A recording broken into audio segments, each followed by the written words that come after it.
예배 자리에 나오신 모든 분들을 주님의 이름으로 환영합니다. 우리 함께 찬송가 38장 함께 찬양하시면서 예배 자리로 나아가시겠습니다. 찬송가 38장입니다. 찬송가 38장 함께 찬양하시겠습니다. 예수 우리 왕이여 이곳에 오셔서 우리가 함께 드리는 영광을 받아주소서. 우리는 주님의 백성, 주님은 우리 왕이라. 왕이신 예수님 오셔서 좌정하사 다스리소서. 예수 우리 주시여 이곳에 오셔서 우리가 주께 드리는 찬양을 받아주소서. 우리는 주님의 종들, 주님은 우리 주시라. 주 대신 예수님 오셔서 이 찬양을 받아주소서. 네, 이 시간 우리 찬송가 한 장 더 찬양하고 나아가시겠습니다. 찬송가 288장입니다.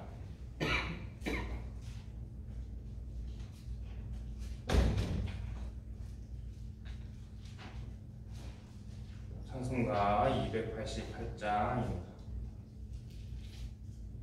함께 찬양하시겠습니다.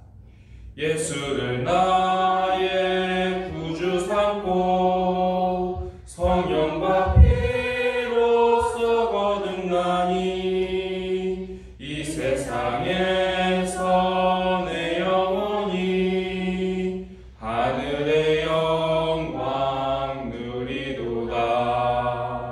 이것이 나의 간증이요 이것이 나의 찬송일세.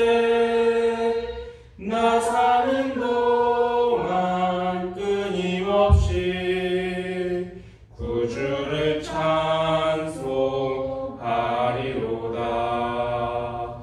온전히 주께 맡긴 내 영, 사랑의 음성을 듣는 중에 천사들 왕래하는 것과 하늘의 영광 보리로다.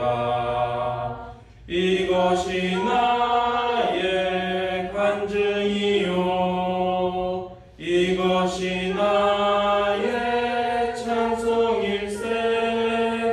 나 사는 동안 끊임없이 구주를 찬송하리로다. 주 안에 기쁨 누림으로 마음의 풍랑이 잔잔하니 세상과 나는 강곳 없고 구속한 주만 보이도다. 이것이 나의 간증이요 이것이 나의 찬송일세. 나 사는 동안 끊임없이 구주를 찬송하리로다. 아멘. 우리가 드릴 예배를 위해서 함께 통성으로 기도하시겠습니다. 하나님께서 이 예배 자리 가운데 함께 임재해 주시기를 함께 통성으로 기도드리시겠습니다. 기도하시겠습니다. 하나님 아버지 감사합니다. 오늘도 우리를 수요 예배 자리로 불러주시고 하나님의 말씀 앞에 서게 하시니 감사를 드립니다. 하나님 이제 우리가 말씀의 자리로 또 예배 자리로 나아가고자 합니다. 주님 이 자리 가운데 성령으로 임재하여 주셔서 또 전해질 말씀을 위해서 기도하오니 이 시간 성령으로 붙잡아 주셔서 온전히 하나님의 뜻이 선포되는 그런 시간 되게 하여 주시옵시고 우리가 그 말씀을 잘 받아서 우리 마음밭에 말씀의 씨앗을 심고 또 30배, 60배, 100배의 믿음의 결실을 맺을 수 있도록 우리의 마음밭을 잘 기경하여 주시옵소서. 이 시간도 하나님을 의지하면서 나아갑니다. 주님만을 바라보고 주님만을 의지하면서 나아가오니 우리가 사람의 힘을 의지하면서 나아가는 것이 아니라 오직 하나님의 이름을 의지하면서 나아가오니 이 시간 가운데서도 하나님께서 함께해 주시옵시고 계속 귀하게 사용하시는 예배되게 하여 주시옵소서. 모든 것을 주님께 맡기며 나아갑니다. 하나님 의지하면서 나아가오니 함께 하여 주십시오. 또 이 시간 말씀하여 주시옵소서. 하나님 아버지 감사합니다. 우리를 예배 자리로 불러주시고 또 하나님 앞에 서게 하시니 감사드립니다. 이 시간 우리가 이제 말씀의 자리로 나아가고자 합니다. 온전히 하나님의 말씀만이 전해지게 하여 주시옵시고 또 우리가 그 말씀을 들을 때 우리의 마음밭에 말씀의 씨앗을 잘 심고 30배, 60배, 100배의 믿음의 결실을 맺으며 살아갈 수 있도록 우리의 걸음을 인도하여 주시옵소서. 살아계신 우리 주 예수 그리스도의 이름으로 기도드립니다. 아멘. 이 시간 함께 나눌 말씀은 마태복음 5장 43절에서 48절까지의 말씀입니다. 마태복음 5장 43절에서 48절까지의 말씀입니다.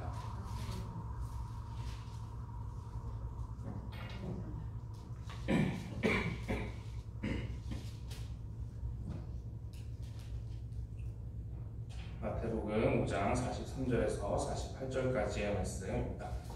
본문 말씀을 교독하여 읽도록 하겠습니다. 또 내 이웃을 사랑하고 내 원수를 미워하라 하였다는 것을 너희가 들었으나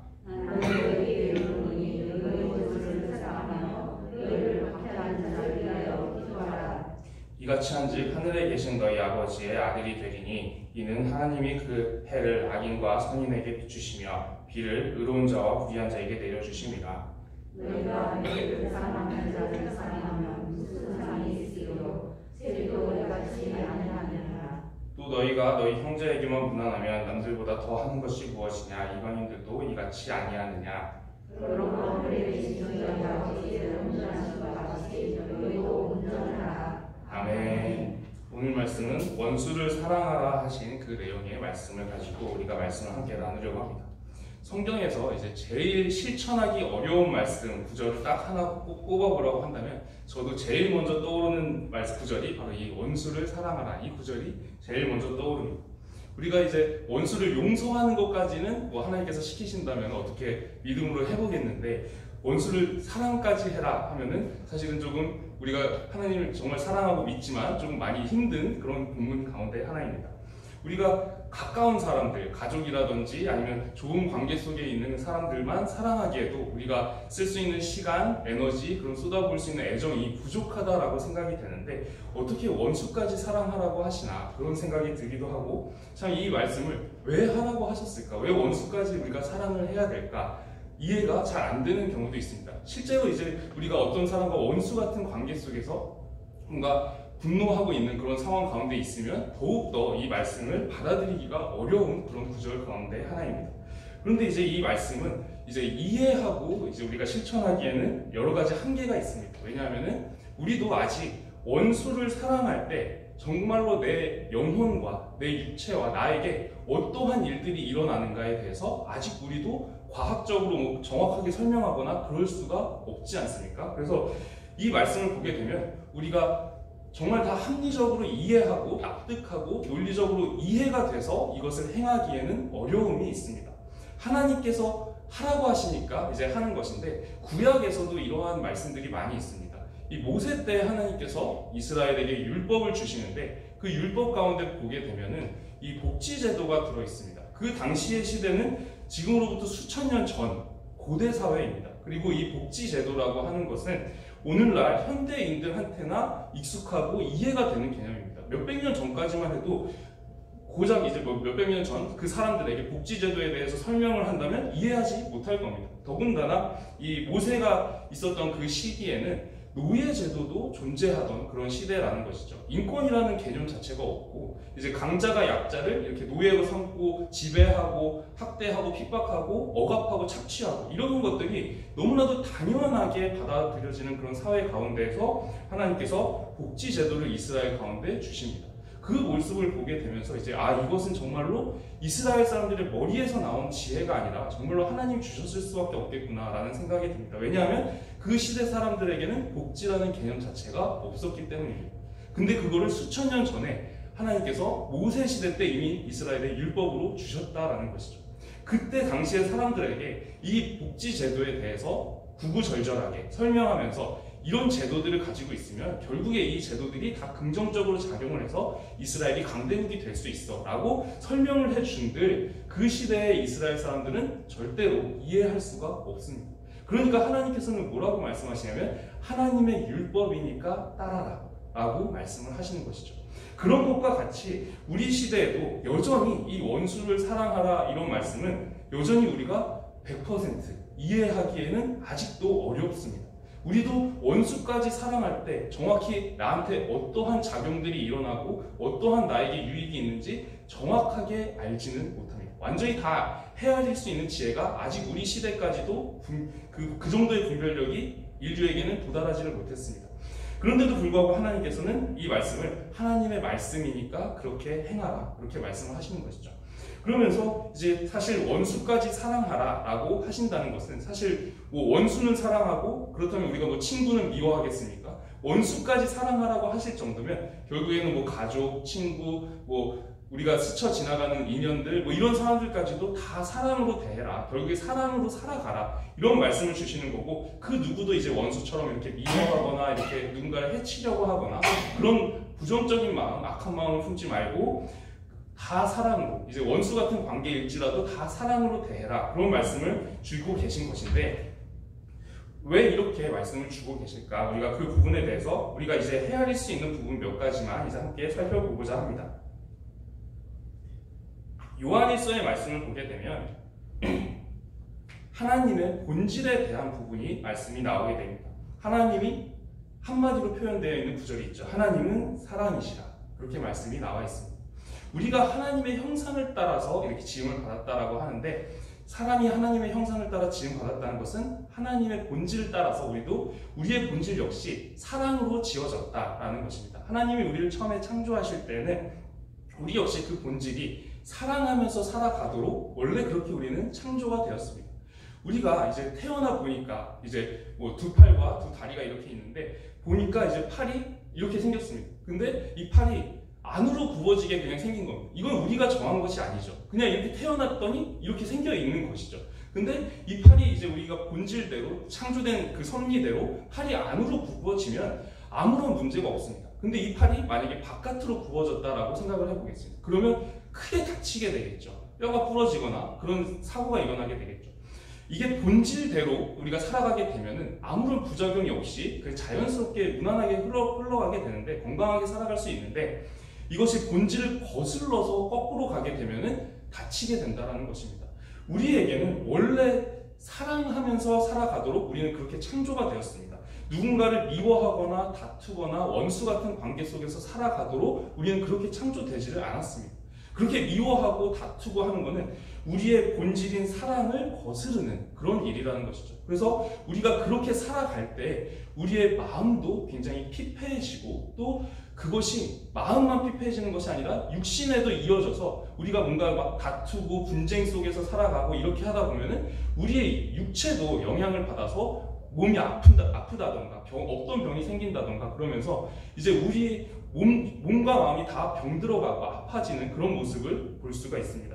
우리의 본질이 사랑인데 그래서 우리는 사랑하면서 살아갈 때 기뻐하고 행복하고 오히려 이제 건강하지 못했던 육신도 사랑하면서 살아갈 때는 회복이 되고 이런 일들이 일어나게 되는데 거꾸로 살아가게 되면 막 남들과 미워하고 다투고 그런 원수 관계 속에서 살아가게 되면 오히려 건강하던 사람까지도 아프게 되고 그런 일들이 일어난다는 것이죠. 그래서 우리가 창조의 본질을 따라 하나님께서는 원래 우리가 사랑하면서 살아가도록 창조를 하셨습니다.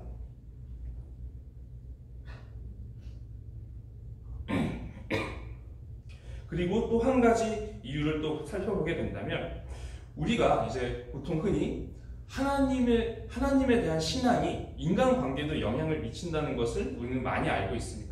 우리가 하나님을 믿기 때문에 이웃을 더욱더 사랑하려고 애쓰는 부분들이 있죠. 그런 것들은 바로 하나님과의 관계, 하나님과의 신앙이 이제 이웃에게, 대인관계에도 영향을 미치는 부분이라고 할 수 있을 겁니다. 그런데 우리가 또 한 가지 더 기억해야 될 것은 무엇이냐면 인간관계가 하나님과의 관계에도 영향을 미친다라는 것입니다.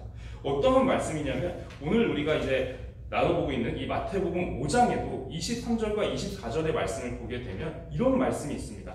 우리 함께 23절과 24절의 말씀을 한번 살펴보도록 하겠습니다. 함께 마태복음 5장 23절, 24절 두 절의 말씀을 함께 읽어보겠습니다. 그러므로 예물을 제단에 드리려다가 거기서 내 형제에게 원망 들을 만한 일이 있는 것이 생각나거든 예물을 제단 앞에 두고 먼저 가서 형제와 화목하고 그 후에 와서 예물을 드리라. 아멘. 우리가 인간관계 속에서 다른 사람과 이렇게 원망 들을 만한 일, 원수되는 일 이런 것들이 있으면 하나님 앞에 예배를 드리고 예물을 드리려고 이렇게 가더라도 그것을 하나님이 기뻐 받아주시지 않는다라는 것이죠. 그러면서 이제 우리가 먼저 그 인간관계를 회복하고 그 다음에 하나님 앞에 나아오라라는 하나님의 말씀이 있습니다. 그리고 이제 우리가 자주 이제 기도문으로 사용하는 주기도문에서도 보게 되면 우리가 뭐라고 거기서 기도를 하게 되냐면 내가 다른 사람을 용서한 것처럼 나를 용서해 주십시오 라고 기도를 합니다. 그렇다면 우리가 다른 사람을 한 반만 용서를 했다라고 한번 생각을 해보겠습니다. 한 어떤 미워하는 사람이 있는데 한 50%만 용서를 하고 50%는 아직 그 미움이 남아있습니다. 그러면 우리가 하나님 앞에서 어떻게 용서를 받게 될까요? 똑같이 하나님께서 우리를 50%만 용서하신다라고 생각을 하게 된다면 우리를 죄대로 다 따져가지고 하나님께서 우리를 심판하고 벌하시는데 50%만 용서해 주셨습니다. 그러면 그 50%의 남은 심판 때문에 우리는 멸망을 피할 수가 없을 것입니다. 우리가 그 기도문에서 보게 되면 우리가 다른 사람을 완전히 100% 용서하고 아무도 미워하지 말고 아무도 그렇게 정죄하지 말고 그러면서 살아가라라는 하나님의 말씀이 그 뜻이 담겨 있는 것이죠. 그리고 그렇게 할 때 그렇게 우리의 마음 상태가 그렇게 다른 사람들 100% 용서하고 아무도 미워하지 않고 그런 상태에 있을 때 우리도 하나님께서 주시는 그 평안과 용서를 누리면서 살아갈 수가 있다는 것을 주기도문 속에서도 말씀이 나오게 됩니다. 그래서 이제 인간관계가 하나님과의 관계에도 영향을 미친다라는 것입니다. 그래서 이제 이 원수 같은 이런 관계 속에서 살아가게 되면 그것이 우리의 신앙에도 그리고 하나님과의 관계에도 악영향을 미치기 때문에 하나님께서는 우리에게 원수조차도 사랑하라 그렇게 말씀을 하시는 것이죠. 그러면서 이제 우리가 우리의 본질인 사랑을 따라서 살아갈 때 그럴 때 이제 하나님께서 우리가 하나님 안에 온전히 거할 수 있다 그렇게 말씀을 하십니다.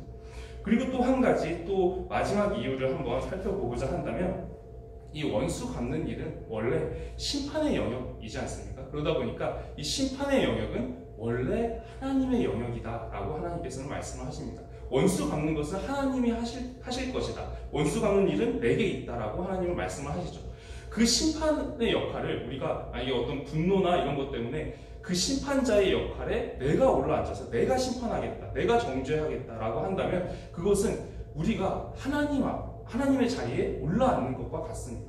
다른 때에도 뭔가 우리가 욕심이라든지 어떤 이제 교만 때문이라든지 하나님의 자리에 올라앉는 건 역시 죄가 되지 않겠습니까? 그런데 분노 때문에 내가 하나님께서 앉으셔야 되는 그 심판자의 역할에 내가 올라앉아가지고 다른 사람을 나와 똑같은 피조물, 나도 피조물인데 똑같은 피조물인 사람을 이제 하나님의 형상대로 지음받은 동등한 그런 사람을 내가 심판하고 내가 정죄하겠다라고 하는 것은 그것은 이제 이미 내 마음속에 분노나 교만이든 어떠한 이유로든 내가 하나님의 자리에 이미 올라앉아 있는 그런 교만의 죄를 하나님 앞에서 범하게 된다는 것이죠. 그래서 이제 하나님께서 이제 원수를 갚는 일들을 친히 하시겠다 그렇게 말씀을 하십니다.